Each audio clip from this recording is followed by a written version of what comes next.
नमस्कार साथियों, आज हम लोग ब्लूम टैक्सोनॉमी यानी ब्लूम का वर्गीकरण, बेंजामिन ब्लूम इनका पूरा नाम था, रहने वाले अमेरिका के थे। इन्होंने शैक्षिक उद्देश्यों का वर्गीकरण किया था कि हमारे शैक्षिक उद्देश्य कैसे जो है पूर्ण होते हैं। इनकी पुस्तक थी जो है टैक्सोनॉमी ऑफ एजुकेशनल ऑब्जेक्टिव, और 1956 में इन्होंने अपनी जो शैक्षिक उद्देश्यों के वर्गीकरण के लिए जो प्रकाशित किया था। और इनमें इनके जो पक्ष थे, शैक्षिक उद्देश्य के पूर्ण करने के लिए जो पक्ष थे मुख्य रूप से 3 थे। पहला था ज्ञानात्मक, दूसरा था भावनात्मक, तीसरा था क्रियात्मक। अब ज्ञानात्मक पक्ष को भी इन्होंने 6 भागों में बांट दिया था। पहला था ज्ञान, उसके बाद दूसरा था समझबूझ, और तीसरा था अनुप्रयोग, और चौथा था विश्लेषण, पांचवा था संश्लेषण, और उसके बाद जो है अगला था मूल्यांकन, छठवां था मूल्यांकन।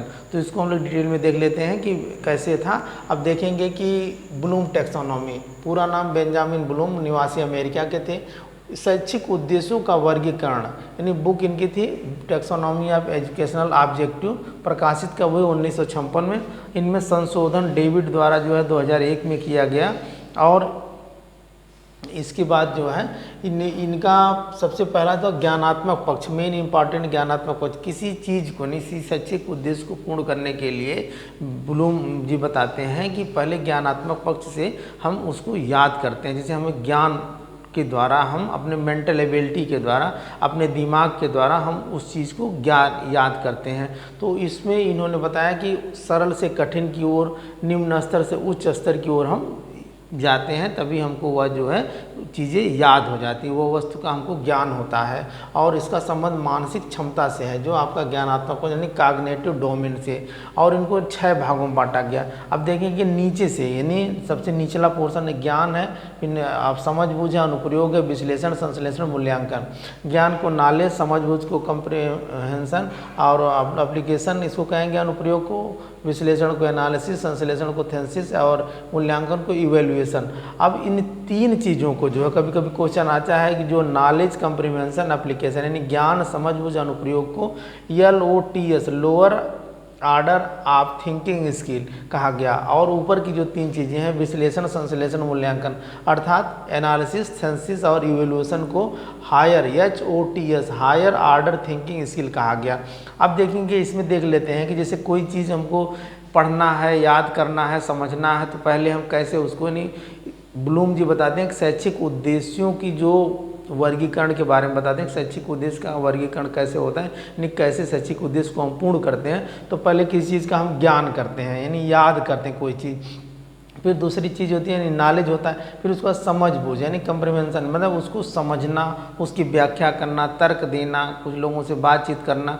फिर उसके बाद उसके बारे में हमको समझ आ जाती है। फिर उसका अनुप्रयोग करना, भाई कितना सही है, जब तक उसका प्रयोग हम नहीं करेंगे, यानी हमने मान लीजिए गिनती पहाड़ा याद कर लिया, फिर उसका प्रयोग करेंगे, गुणा भाग में नहीं करेंगे, तो हमको कैसे पता चलेगा कि ये सही है या गलत है। उसका प्रयोग कर लेना, अनुप्रयोग कर लेना। फिर उसके बाद विश्लेषण करना, उसको आत्मसात करने के लिए अलग अलग टुकड़ों में तोड़ करके हम जब उसको जो है ज्ञात करते हैं, यानी कई तरीके से अलग अलग भागों में बांट करके जब हम उसका डिवाइडेशन करके हम उसको याद करते हैं, तो उसको कहते हैं विश्लेषण।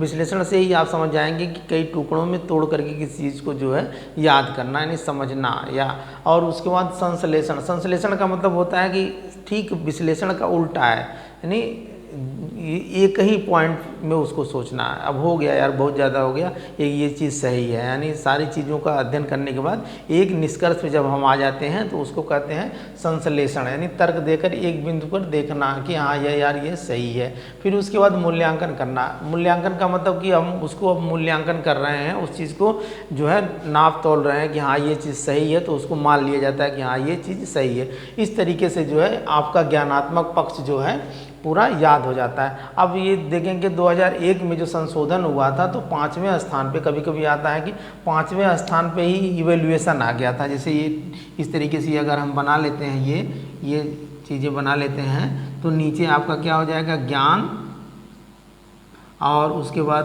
दूसरे नंबर पे आपका हो जाएगा समझबूझ, और तीसरे नंबर पे हो जाएगा आपका अनुप्रयोग यानी एप्लीकेशन, और चौथे नंबर पे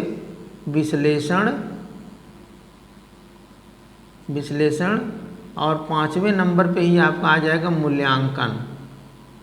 मूल्यांकन इसमें 2001 वाले में, और छठवें नंबर पे आ जाएगा आपका रचनात्मकता यानी क्रिएटिविटी आ जाएगी। तो ये कभी कभी क्वेश्चन बनता है, खैर इतना डीप में नहीं जाएगा, लेकिन यही ये जो याद आप रख लेंगे, जो 2 ही चीज़ में उन्होंने संशोधन कर दिया था, यानी विश्लेषण के बाद डायरेक्ट मूल्यांकन और उसके बाद रचनात्मकता क्रिएटिविटी आ गया था। यहाँ देख लेंगे। अगला है आपका भावनात्मक पक्ष। भावनात्मक पक्ष में किसी चीज़ को भावना के द्वारा, भाई ज्ञानात्मक से ज्ञान आपको हो गया उस चीज़ के बारे में, फिर उसके बाद आपके इमोशंस हैं, आपकी प्रशंसा कोई कर रहा है, आपकी कोई प्रेरित कर रहा है, आपके दिल से उससे लगाव है ना, तो उस चीज़ को हम कहेंगे भावनात्मक तरीके से। जब उस चीज़ को हम याद कर लेते हैं, उस चीज़ के बारे में समझ लेते हैं, प्रेरित हो जाते हैं, दिल से लगाव हो जाता है, तो उस चीज़ से समझने के लिए हम उसको अफेक्टिव डोमेन यानी भावनात्मक पक्ष उसको कहते हैं। अगला है क्रियात्मक पक्ष। क्रियात्मक पक्ष से मतलब कार्य से जुड़ा हुआ, आपकी मोटर स्किल, आपकी जो हलचल होती है पूरे शरीर की, मतलब आपकी शरीर की जो क्रियाएं होती हैं उस चीज़ से जब हम, यानी ये तीनों पक्ष जो है आपके ज्ञानात्मक, भावात्मक, क्रियात्मक पक्ष जो है शैक्षिक उद्देश्यों का वर्गीकरण है। शैक्षिक उद्देश्य इसी तीनों पक्षों के द्वारा पूरे होते हैं। तो ये क्वेश्चन कहाँ से बनेगा? क्वेश्चन ये बनेगा कि ब्लूम टैक्सोनॉमी की पुस्तक का क्या नाम था? टैक्सोनॉमी ऑफ एजुकेशनल ऑब्जेक्टिव, ये था। दूसरा चीज़ है कि इनकी प्रकाशन कब हुआ? 1956 में। दूसरी चीज़ है कि इसमें संशोधन कब हुआ? 2001 में।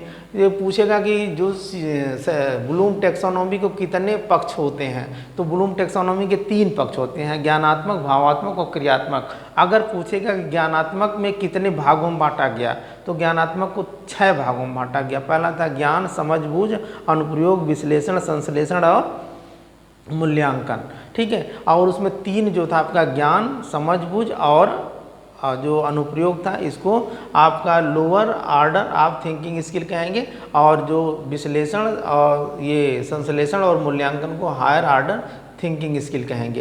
यानी यहाँ तक लोअर थिंकिंग होती है और उसके बाद इधर से जो है हायर स्किल हो जाती है, सोचने की जो है हायर थिंकिंग हो जाती है। फिर उसके बाद ये है कि 2001 में किसके द्वारा संशोधन किया गया? डेविड के द्वारा। डेविड के द्वारा संशोधन किया गया। तो लास्ट में यहाँ क्या था? लास्ट में यहाँ था आपका मूल्यांकन, और यहाँ लास्ट में आपका था क्या? क्रिएटिविटी, रचनात्मकता। ये छोटा सा टॉपिक है, इंपॉर्टेंट है, इसे आप याद रखेंगे। आज के लिए इतना ही, धन्यवाद।